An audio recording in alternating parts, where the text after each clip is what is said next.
Was Jesus really born on Christmas Day? Nope. Let me show you.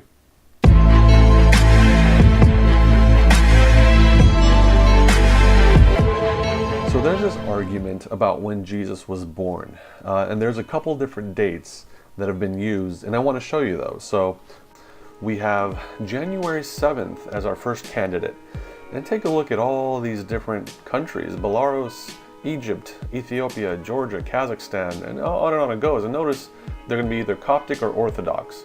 So depending on where you live, depending on your traditions. January 6th is our second candidate.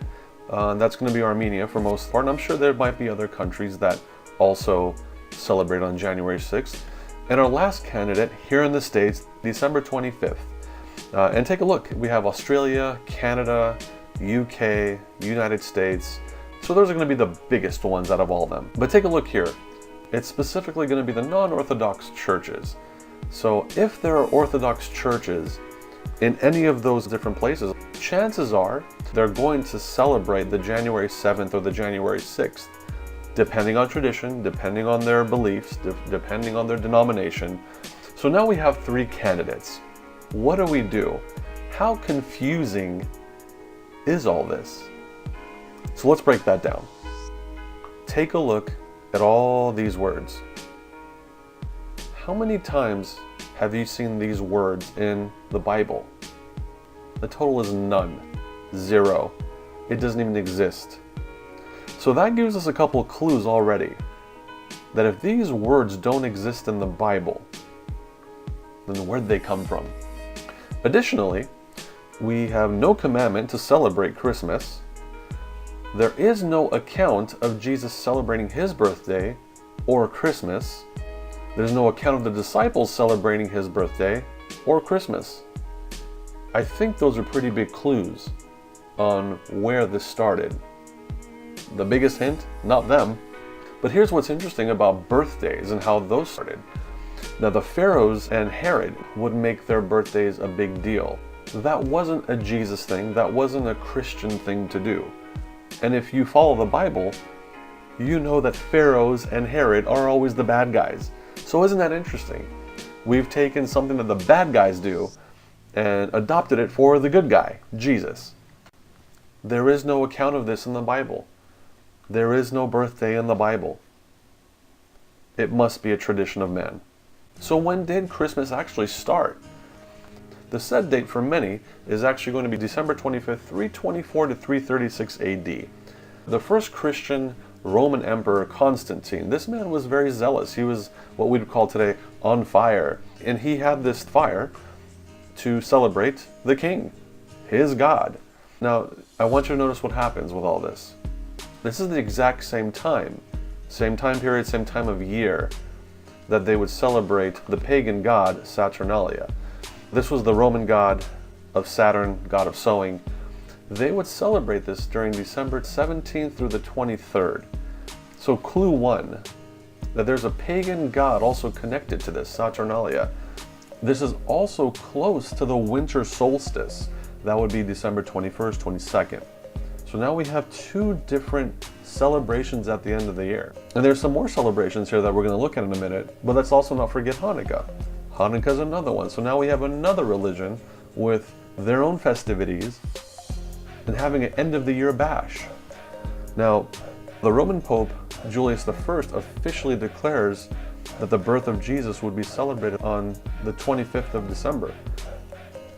Then 200 years later, we have a Roman Emperor Justinian who actually makes it official. He makes Christmas a civic holiday. Now there's one more holiday we didn't mention, and that is Dies Natalis Invictus. That is the birthday of the unconquered. It makes perfect sense to celebrate the birthday of the unconquered on the 25th if, well, Jesus was the unconquered. Perfect.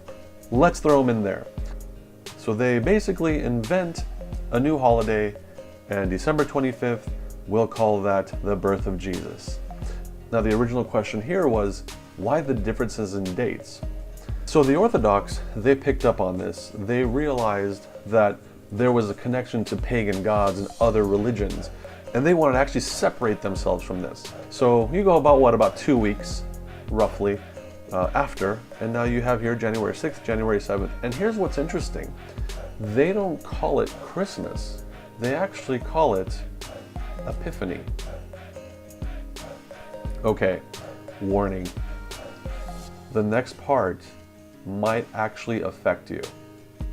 What if the birth of Christ is not the day that you thought it would be? What does that mean? What does that mean for you? What does that mean for your faith? What does that mean for your traditions? This may be different than what you thought it would be. So now the question is, when was Jesus really born? Is it December 25th, January 6th, or January 7th? I'll give you a second. Okay. Got your guess? None. Not a single one. They're all wrong. And the way we can prove that is by a couple simple Bible verses. So let's go ahead and check that out. We're going to go ahead and turn to the book of Luke chapter 1, and verse 5 says, "In the days of Herod, king of Judea, there was a priest named Zacharias of the division of Abijah." So notice I have underlined Zacharias and Abijah, and there's a reason for that. "And he had a wife from the daughters of Aaron, and her name was Elizabeth. But they had no child, because Elizabeth was barren, and they were both advanced in years." So obviously they're older, they can't have kids. Now it happened that while he was performing his priestly service before God in the appointed order of his division. Couple notes here to take is we're talking about Zacharias. He's of the division of Abijah. He's doing his priestly service in his appointed order. So a couple key words there. According to the custom of the priestly office, he was chosen by lot to enter the temple of the Lord and burn incense. "And the angel of the Lord appeared to him standing to the right of the altar of incense. But the angel said to him, 'Do not be afraid, Zacharias, for your petition has been heard, and your wife Elizabeth will bear you a son, and you will give him the name John.'" So again, the key parts of this is Zacharias, the division of Abijah, that is his priestly division, and that he was serving at this time doing his priestly duty. Now, why are we explaining all that? How does that help us with knowing when Jesus was born? To answer that, we have to go to the Old Testament and take a look at what 1 Chronicles says. Verse 5, "They were divided by lot, the one as the other, for they were officers of the sanctuary and officers of God, both from the descendants of Eleazar and the descendants of Ithamar." So long story short, we have Eleazar and this other guy named Ithamar. They have a bunch of kids, and they're going to give you an order. The kids are all what they would call part of a Levitical order, a priestly order. The Levites were all priests. So guess what? This Zacharias guy we were talking about in the book of Luke, he is of this priestly order. And the priestly order, if you look here in verse 10, it's the very last verse I have up here. It says the 7th for Hakaz, the 8th for Abijah. So the division of Abijah is going to be the 8th to serve in their priestly duties. Now in this chart that I have here, you can see the Hebrew months on the top left, the Jewish holidays in the center, and then the secular months. These are the months that we go by. The secular months have 2 months in one box there. And the reason that is because the Hebrew calendar actually ends up being almost in the middle of 2 of our months. So it doesn't mean that it's 2 months, it means it's actually between 2 months. So in the case of the first one here, Nisan is actually going to start somewhere in mid-March and end somewhere near mid-April. So that's just kind of a heads up for us. So here's how all of this works. So for every month there's going to be 4 weeks. And in the 4 weeks, there's going to be 2 divisions that will serve 2 weeks at a time. So the first one will serve the first 2 weeks, the second one will serve the second 2 weeks. So now we have 2 and 2. So if we look at that and count down through the months, we can find out where the division of Abijah would be serving. So Nisan would be 2, Iyar would be 4, Sivan would be 6, Tammuz would be 8. So Tammuz would be the month that the division of Abijah would be serving. That's when Zacharias was serving. So if we look at the month here for Tammuz, we see that it is the months of June and July. So according to what the Bible's saying, this is about when Zacharias and his wife conceive. So we're going to go back to the book of Luke, and I'm going to go to verse 28. It says, "And coming in, he said to her, 'Greetings, favored one, the Lord is with you.' The angel said to her, 'Do not be afraid, Mary, for you have found favor with God, and behold, you will conceive in your womb and bear a son, and you shall name him Jesus.'" Verse 34, "Mary said to the angel, 'How can this be, since I'm a virgin?'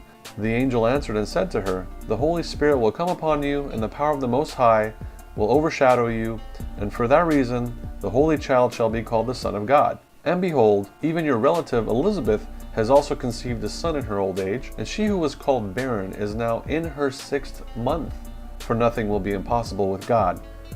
So there's some more clues there. Mary gets this message from Gabriel about her cousin Elizabeth, and she's 6 months pregnant.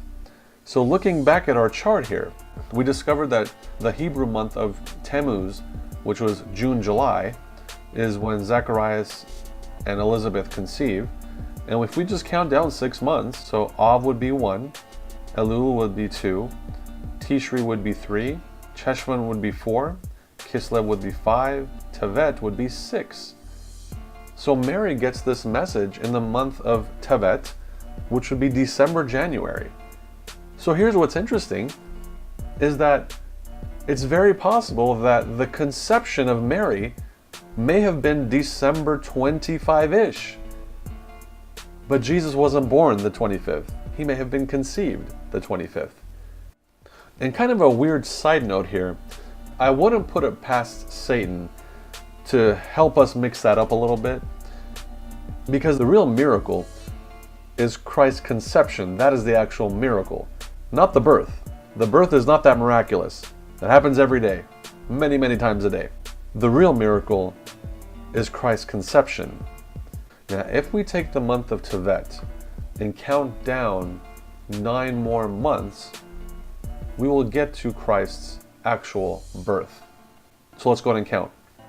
Shavat would be 1, Adar would be 2, Nisan would be 3, Iyar would be 4, Sivan would be 5, Tammuz would be 6, Av would be 7, Elul will be 8, Tishri would be 9. That would be September, October. So when was Jesus born? In September or October. How did we find that out? We just read a couple Bible verses. So in conclusion here, Jesus was not born on Christmas Day.